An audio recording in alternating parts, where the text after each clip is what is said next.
Let's talk about what happens on the inside of your body when you're fasting. So over here we have a start of a fast, and we go 24 hours, 48, and 72. So there's a lot of really magical things that happen when you fast. Our bodies have developed over a long period of time and have adapted to starvation many, many times. So we have all these unique proteins that get expressed or turned on that have to do with your brain doing better, the different parts of your body surviving better. Our bodies have not adapted to the frequency of eating like we do now, like every 3 hours. So right around 12 hours, we get this spike in growth hormone. Growth hormone is the anti-aging hormone. It's the main fat-burning hormone.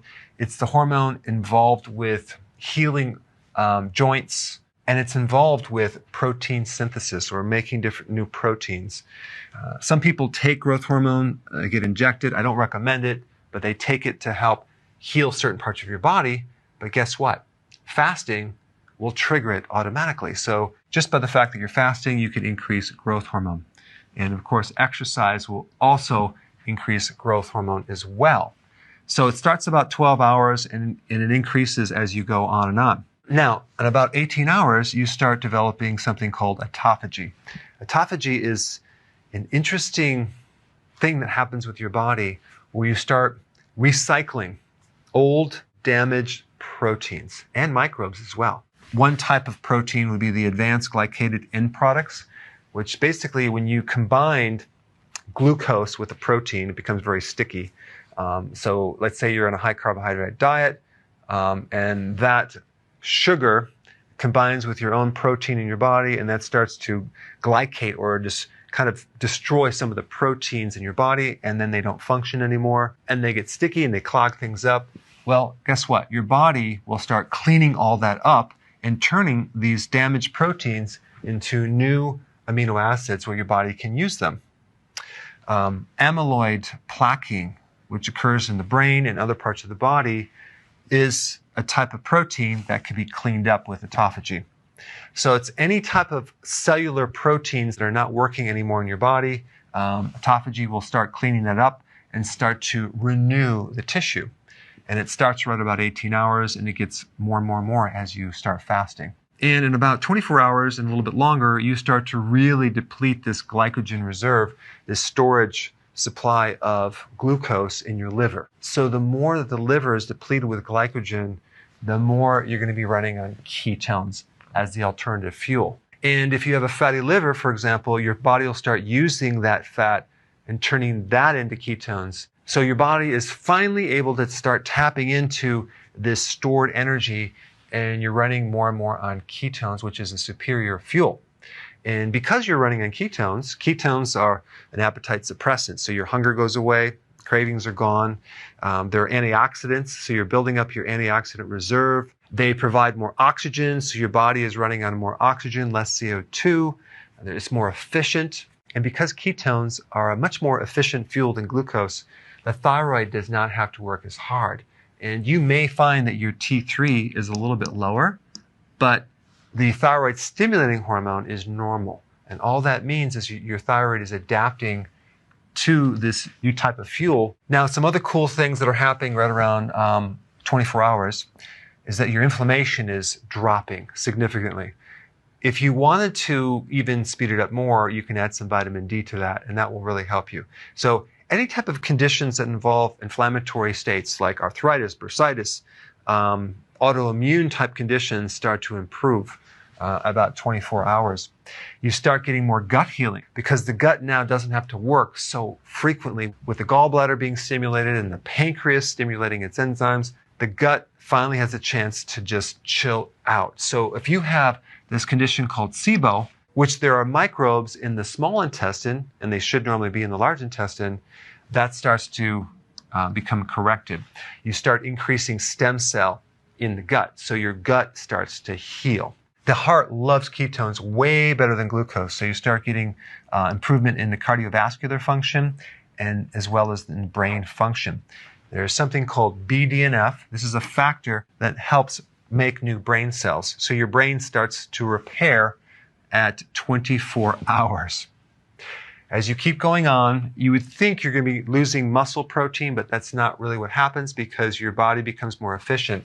And there are certain genes that are sparing proteins, so it's not using muscle protein. So the efficiency of fuel is much better. Plus with the ThapaG, you're using the old damaged proteins and giving you new proteins. So the combination is really good. So the amount of nutrition that you really need to run the body is a lot less because the body just dials down and it can run on a less amount of nutrients. So that's a positive thing. Now, the other thing that happens during a ThapaG is that you're also cleaning out microbes and fungus and mold and yeast.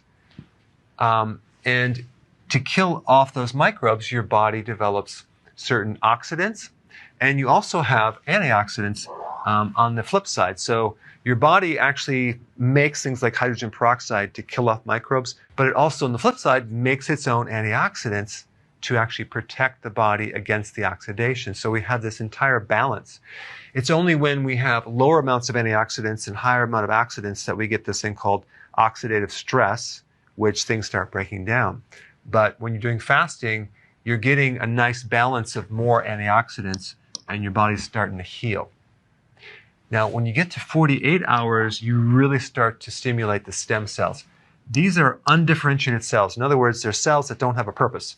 So they can turn into this tissue or that tissue depending on what the body needs. So you start to stimulate the stem cell and get more healing and more repair, more anti-aging. You also get decreased risks of certain types of cancer. You get shrinkage of certain tumors. You start making more mitochondria. Now, if you push it and go up to 72 hours, you get even more stimulation of stem cells, okay, and better immune function. But when you actually get into 72 hours or greater, I recommend you do that as a periodic thing, simply because a lot of people going into this have nutritional deficiencies in there. If you jump in too fast, you can get a little bit dizzy, you can have some side effects, so you want to gradually do this over a period of time. But those are some general things that happen when you're fasting. I recommend doing intermittent fasting on a regular basis, okay? And probably a good average pattern of doing this would be going 18 hours of fasting with a 6-hour window. So you would eat and then wait 6 hours later and then eat and then fast for 18 hours. This would be a really good pattern to follow. And then you can actually make it more strict over time depending on how you do. Then what you can do is periodic prolonged fasting to achieve additional health benefits, whether it's for your immune system because you have an autoimmune problem, or you just want to look younger with your skin, or you want more brain cells, you want better heart function, better gut function, or let's say you have cancer and you want to improve that. Because one thing that fasting will do is it will increase your resistance to stress. And even if someone's on chemotherapy, it will actually help the body's resistance against chemicals and poisons, which is quite remarkable.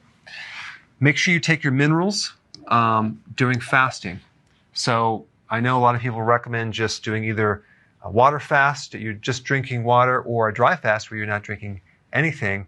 I recommend doing a water fast with nutrients just because if you are deficient, you can have problems. So you want your minerals, you want your B vitamins, and you want your salt. Very important. Right around 8 o'clock in the morning, you have the spike in cortisol. And if cortisol spikes, sometimes that can cause your body to make more glucose, and you can have higher blood sugars. And it happens with a lot of people with blood sugar issues. Nothing to worry about. That will improve over time. But if you just add exercise in the morning, that will burn off some of that extra sugar. And if you're fasting, it's not coming from your diet. It's just coming from your liver making glucose, making a little too much because maybe the cortisol is too high. Okay, so just wanted to point that out. And I have videos on that. I'll put a link down below. It's called the dawn phenomenon. Now, if your LDL, so-called bad cholesterol, which is not really bad, low density lipoprotein is increased, the reason for this, especially if you're not consuming any type of significant carbohydrates and you're doing fasting, this is increased from a different reason. think about one of the purposes of LDL. It's to deliver cholesterol to different tissues, right? Well, think about all the things that are happening when your body is fasting. You are going through a major healing process. And cholesterol is the raw material for your cell membranes, for your brain, to make hormones, to make vitamin D, to make bile. 40% of all the cholesterol in your body is there to supply the membrane of your cells, which is essential to protect the cell and allow for things to go in and out of the cell. So maybe one of the reasons why your body might need the cholesterol to be transported through this carrier protein is healing the cellular membranes. Or it could be that it needs to have the raw material to make more hormones. I would not worry about that if you are concerned. There are various tests that you could do to determine what's happening to this cholesterol. Is it doing damage or not? But I would not worry about it. But anyway, I wanted to create a video just to kind of show you what happens to the inside of your body when you're fasting. Thanks for watching. So if you want more knowledge on how to create a healthy body, subscribe now and get daily notifications.